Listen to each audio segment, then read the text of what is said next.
Bismillahirrahmanirrahim. Allahumma salli wa sallim ala Sayyidina Muhammad wa ala alihi wa sahbihi wa barik wa sallim. Pada suatu ketika Sayyidina Ali karimallahu wajhah bersama dengan istrinya Fatimah datang kepada Rasulullah sallallahu alaihi wasallam. Maka ketika itu Ali melihat Rasulullah sallallahu alaihi wasallam sedang menangis. Sehingga Sayyidina Ali berkata kepada Rasulullah, "Apa gerangan yang membuat baginda menangis?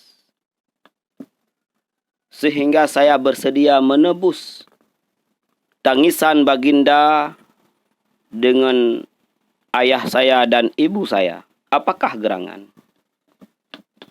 Kemudian Rasulullah sallallahu alaihi wasallam menjawab, "Ya Ali, Lailatal asra ila sama'i ra'aitu nisa'an min ummati yu'azibna finnar." Wahai Ali, kata Rasulullah sallallahu alaihi wasallam, pada malam Isra Mi'raj, ketika Allah Subhanahu wa taala mengisrakan saya melihat beberapa perempuan, kata Rasulullah sallallahu alaihi wasallam, daripada umatku, kata Rasulullah. Mereka sedang diazab di dalam neraka Jahannam dengan bermacam ragam azab.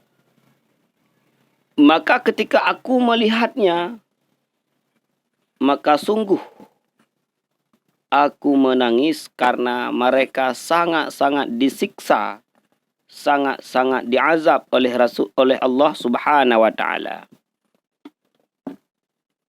Kemudian Rasulullah sallallahu alaihi wasallam menjelaskan azab-azab yang dilihat oleh Rasulullah pada saat Isra'nya bagi beberapa perempuan. Ra'aitu imra'atan mu'allaqatan bi sya'riha yughli dimaghuha. Yang pertama, kata Rasulullah sallallahu alaihi wasallam, di dalam neraka Jahannam saya melihat perempuan yang digantung di rambutnya.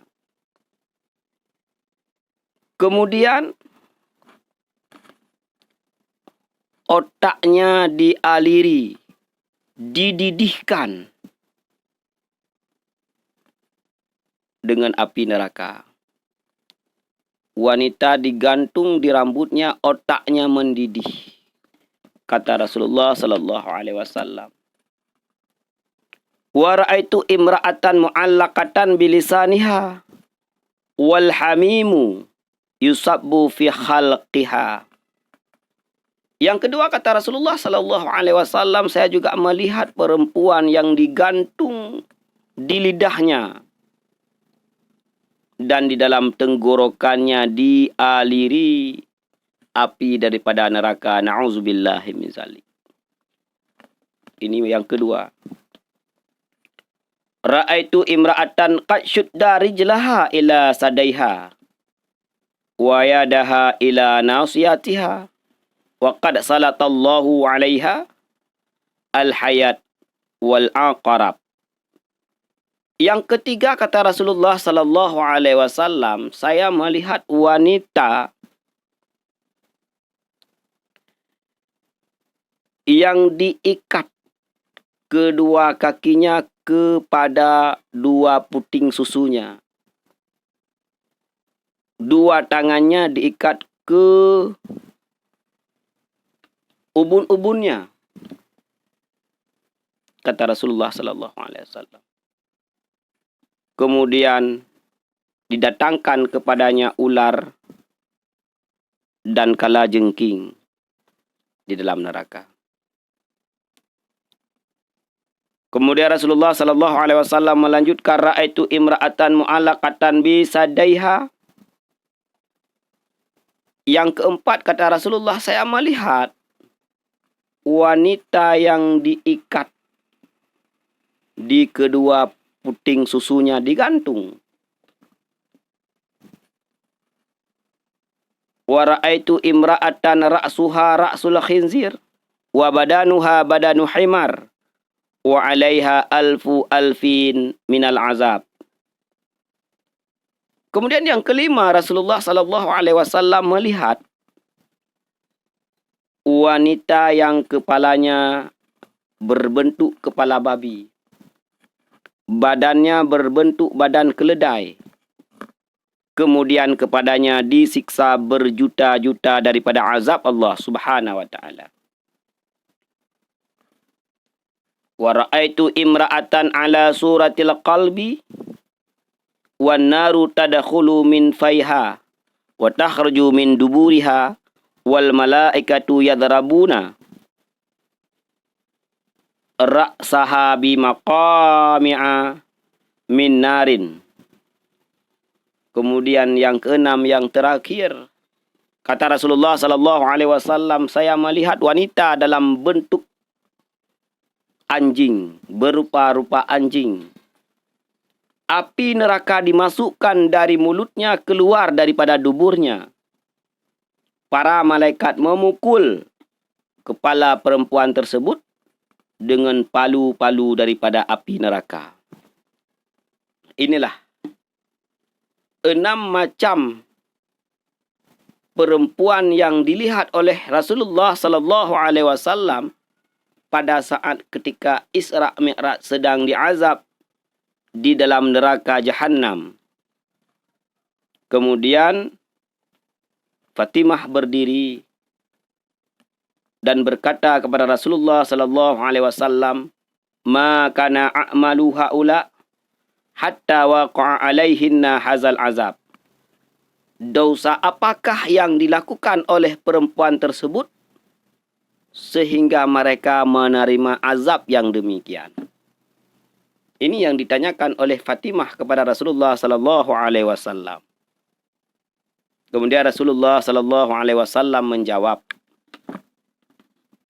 faqala sallallahu alaihi wasallam, "Ya bunayya, ammal mu'allaqatu bi sya'riha fa innaha kanat la tughatti sya'raha minar rijali." Wahai anakku, kata Rasulullah sallallahu alaihi wasallam, golongan wanita yang pertama yang mereka disiksa di dalam neraka, yaitu diikat di rambutnya, kemudian otaknya mendidih, adalah mereka wanita-wanita yang di dunia la tughatti sya'raha minar rijal. Wanita yang tidak menutup aurat, wanita yang memperlihatkan rambutnya, rambut yang sudah di rebonding, rambutnya dia perlihatkan kepada lelaki-lelaki yang haram diperlihatkannya, yaitu lelaki-lelaki asing yang bukan daripada mahramnya. Ini siksanya yang pertama. Wanita yang memperlihatkan rambut, wanita yang memperlihatkan auratnya kepada lelaki yang ajnabi, pada lelaki yang asing, maka pada hari kiamat Allah Subhanahu wa taala menyiksa wanita tersebut dengan diikat di rambutnya dan otaknya mendidih. Wa ammal mu'alaqatu min lisaniha fa annaha kanat tu'azzi zaujaha. Yang kedua, wanita yang digantung di lidahnya di dalam api neraka, kemudian dituangkan air neraka daripada mulutnya ke dalam tenggorokannya, adalah wanita-wanita yang di dunia mereka menyakiti suaminya dengan perkataannya. Jadi dengan lidahnya, lidah yang dia miliki dia pergunakan untuk menyakiti suaminya, untuk mencaci suaminya, membuat suaminya sakit, membuat suaminya tidak tenang dengan mulut-mulutnya, dengan lidah-lidahnya. Maka siksa bagi wanita tersebut digantung di lidahnya dan dituangkan air api neraka ke dalam tenggorokannya. Na'udzubillah. Ini yang kedua. Wa ammal mu'allakatu bisadaiha fa innaha kanat tu'atti firasha zaujiha. Kemudian wanita yang disiksa di dalam api neraka, kata Rasulullah, yang diikat di puting susunya, digantung, adalah wanita-wanita yang mendatangkan tempat tidur suaminya, yaitu dengan lelaki-lelaki yang lain. Wanita-wanita yang selingkuh, wanita-wanita yang berzina, wanita-wanita yang melampiaskan hawa nafsunya bukan dengan suaminya tetapi dengan orang-orang lain. Wa ammal lati syudda rijlaha ila sadaiha wa yadaha ila nasiyatiha wa qad salatallahu 'alaiha al-hayah wal aqrab fa innaha kanat la taghtasil minal janabati wal haidhi wal tastahdi'u bis salati. Kemudian wanita yang disiksa di dalam api neraka adalah yang diikat dua kakinya kepada dua puting susunya, kemudian dua tangannya kepada ubun-ubunnya, dan mereka didatangkan ular dan kalajengking, adalah para wanita yang di dunia malas mandi daripada mandi janabah dan haid, dan mereka malas melaksanakan salat. Jadi makna malas adapun makna tidak mandi daripada mandi janabah adalah mereka mandi, tetapi tidak sesuai, tidak sempurna mandinya. Mandi janabahnya tidak merangfak hadas besar yang dia miliki. Dia mandi. Maka bagi wanita itu sangat perlu untuk menuntut ilmu bagaimana cara mandi yang sebenarnya, agar ia terlepas daripada hadas besar yaitu haid ataupun junub. Wa ammal lati ra'suha ra'sul khinzir wa badanuha badanu himar fa innaha kanat namamatun kazabah. Wanita yang disiksa di dalam api neraka yang kepalanya berbentuk babi dan badannya berbentuk keledai, dosa yang dia lakukan di dunia adalah dia namamah kazabah. Senantiasa memberitakan, mengkhabarkan, menceritakan hal-hal aib orang lain kepada orang lain. Dia ceritakan. Bahkan dia berdusta. Dia membawa-bawa berita. Apa yang dia lihat seorang melakukan ini bukan disampaikan kepada yang berhak disampaikan. Dia ubur-ubur kepada seluruh manusia. Oh, si fulan begini, si fulan begini, si fulan begini, si fulan begini. Padahal yang dia ubur-ubur tersebut tidak ada manfaatnya. Inilah siksanya. Di dalam api neraka dia adalah manusia yang dalam bentuk kepalanya seperti babi dan badannya seperti himar keledai. Wa ammal lati ala suratil qalbi wan naru tadkhulu min faiha wa takhruju min duburiha fa innaha kanat mananah hasadah. Wanita yang disiksa di dalam api neraka dalam bentuk keadaan seperti anjing, dan api neraka dimasukkan daripada mulutnya dan dikeluarkan daripada duburnya, adalah manusia, adalah wanita mananah hasadah, yang mengungkit-ungkit atas apa yang telah dia berikan kepada suaminya. Misalnya dia punya harta, punya kekayaan, kemudian dimakan oleh suaminya, dia ungkit.